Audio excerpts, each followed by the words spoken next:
দর্শকদের প্রিয় দিদি নাম্বার ওয়ান তিনি সদ্য ভোটে জিতে সাংসদ হয়েছেন রচনা বন্দ্যোপাধ্যায়। আপাতত শুটিং আর হুগলি লোকসভা কেন্দ্রের উন্নয়ন নিয়ে ব্যস্ত তিনি। এর মাঝে শিরোনামে উঠে এল অভিনেত্রীর ছেলের বিয়ের খবর। কবে বিয়ে করছেন রচনার ছেলে? অভিনেত্রী সঞ্চালিকা সাংসদ হওয়ার পাশাপাশি রচনা বন্দ্যোপাধ্যায় একজন মাও। ছেলে প্রনীলকে নিয়ে সুখের সংসার তার। মাঝে মধ্যেই মা ছেলেকে বিশ্বের নানান প্রান্তে ঘুরতে দেখা যায়। এবার রচনার ছেলের বিয়ে কবে তা জানতে চাইলেন অভিনেত্রী পরিচালক মানুষী সিনহা। জি বাংলা দিদি নাম্বার ওয়ানে মাঝে মধ্যেই নানান তারকাদের আমন্ত্রিত হতে দেখা যায়। এমন একটি পর্বে খেলতে এসেছিলেন মানুষী। সেই পর্বে এই রচনাকে শটান জিজ্ঞাসা করেন, ছেলের কবে বিয়ে দিবি রে তুই? এই বয়সে ছেলের বিয়ের কথা শুনে খানিক চমকে ওঠেন রচনা। সঞ্চালিকাকে কেন এই প্রশ্ন করেছেন সেটাও অবশ্য জানিয়েছেন মানুষী। অভিনেত্রী বলেন, তোর ছেলের যদি বিয়ে হয় তাহলে বুঝবো তোর একটু বয়স হয়েছে। এমনিতে তো তোর বয়স বোঝাই যায় না। একথা ঠিক। বিগত কয়েক দশক ধরে অভিনয় জগতের সঙ্গে যুক্ত রচনা। অমিতাভ বচ্চন, প্রসেনজিৎ চট্টোপাধ্যায় থেকে শুরু করে দেব একাধিক সুপারস্টারের সঙ্গে স্ক্রিন শেয়ার করেছেন তিনি। তবু অভিনেত্রীকে দেখে তার বয়স বোঝার উপায় নেই। মেয়েধীন চেহারা, রূপের জেল্লায় এখনও টেক্কা দিতে পারেন অশ্লীবাসীদের। সেই নিয়ে মস্করা করছিলেন মানুষী। উল্লেখ্য, কাজের পাশাপাশি ছেলেকে নিয়ে ব্যস্ত থাকেন দিদি নাম্বার ওয়ান। শোনা যায় মেকআপ রুমে নাকি বোরখা রেখে দেন তিনি। ছেলের কাছে সময় পৌঁছতে অনেক সময় বোরখা পরেই বেরিয়ে পড়েন রচনা। মেট্রোয় চেপে পৌঁছে যান বাড়ি।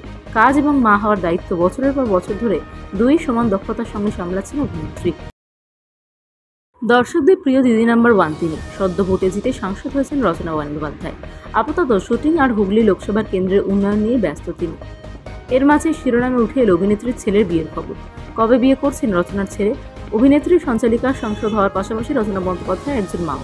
ছেলে প্রনীলকে নিয়ে সুখের সংসার তার। মাঝে মধ্যেই মা ছেলেকে বিশ্বের নানান প্রান্তে ঘুরতে দেখা যায়। এবার রচনার ছেলের বিয়ে কবে তা জানতে চাইলেন অভিনেত্রী পরিচালক মানুষী সিনহা। জি বাংলা দিদি নাম্বার ওয়ানে মাঝে মধ্যেই নানান তারকাদের আমন্ত্রিত হতে দেখা যায়। এমন একটি পর্বে খেলতে এসেছিলেন মানুষী।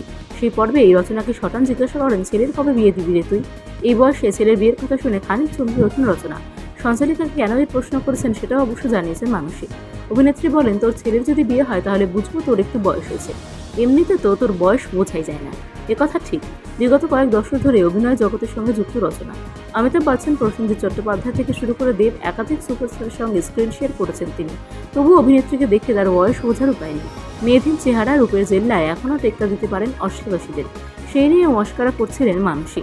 উল্লেখ্য, কাজের পাশাপাশি ছেলেকে নিয়ে ব্যস্ত থাকেন দিদি নাম্বার ওয়ান। শোনা যায় মেকআপ রুমে নাকি বোরখা রেখে দেন তিনি।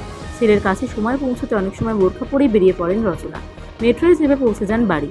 কাজ এবং মা হওয়ার দায়িত্ব বছরের পর বছর ধরে দুই সমান দক্ষতার সঙ্গে সামলাচ্ছেন অভিনেত্রী। দর্শকদের প্রিয় দিদি নাম্বার ওয়ান তিনি সদ্য ভোটে জিতে সাংসদ হয়েছেন রচনা বন্দ্যোপাধ্যায়। আপাতত শুটিং আর হুগলি লোকসভা কেন্দ্রের উন্নয়ন নিয়ে ব্যস্ত তিনি। এর মাঝে শিরোনামে উঠে এল অভিনেত্রীর ছেলের বিয়ের খবর। কবে বিয়ে করছেন রচনার ছেলে? অভিনেত্রী সঞ্চালিকা সাংসদ হওয়ার পাশাপাশি রচনা বন্দ্যোপাধ্যায় একজন মাও। ছেলে প্রনীলকে নিয়ে সুখের সংসার তার। মাঝে মধ্যেই মা ছেলেকে বিশ্বের নানান প্রান্তে ঘুরতে দেখা যায়। এবার রচনার ছেলের বিয়ে কবে তা জানতে চাইলেন অভিনেত্রী পরিচালক মানুষী সিনহা। জি বাংলা দিদি নাম্বার ওয়ানে মাঝে মধ্যেই নানান তারকাদের আমন্ত্রিত হতে দেখা যায়। এমন একটি পর্বে খেলতে এসেছিলেন মানুষী। সেই পর্বে এই রচনাকে শটান জিজ্ঞাসা করেন, ছেলের কবে বিয়ে দিবি রে তুই? এই বয়সে ছেলের বিয়ের কথা শুনে খানিক চমকে ওঠেন রচনা। সঞ্চালিকাকে কেন এই প্রশ্ন করেছেন সেটাও অবশ্য জানিয়েছেন মানুষী। অভিনেত্রী বলেন, তোর ছেলের যদি বিয়ে হয় তাহলে বুঝবো তোর একটু বয়স হয়েছে। এমনিতে তো তোর বয়স বোঝাই যায় না। একথা ঠিক। বিগত কয়েক দশক ধরে অভিনয় জগতের সঙ্গে যুক্ত রচনা। অমিতাভ বচ্চন, প্রসেনজিৎ চট্টোপাধ্যায় থেকে শুরু করে দেব একাধিক সুপারস্টারের সঙ্গে স্ক্রিন শেয়ার করেছেন তিনি। তবু অভিনেত্রীকে দেখে তার বয়স বোঝার উপায় নেই। মেয়েধীন চেহারা, রূপের জেল্লায় এখনও টেক্কা দিতে পারেন অশ্লীবাসীদের। সেই নিয়ে মস্করা করছিলেন মানুষী। উল্লেখ্য, কাজের পাশাপাশি ছেলেকে নিয়ে ব্যস্ত থাকেন দিদি নাম্বার ওয়ান। শোনা যায় মেকআপ রুমে নাকি বোরখা রেখে দেন তিনি। ছেলের কাছে সময় পৌঁছতে অনেক সময় বোরখা পরেই বেরিয়ে পড়েন রচনা। মেট্রোয় চেপে পৌঁছে যান বাড়ি। কাজ এবং মা হওয়ার দায়িত্ব বছরের পর বছর ধরে দুই সমান দক্ষতার সঙ্গে সামলাচ্ছেন অভিনেত্রী।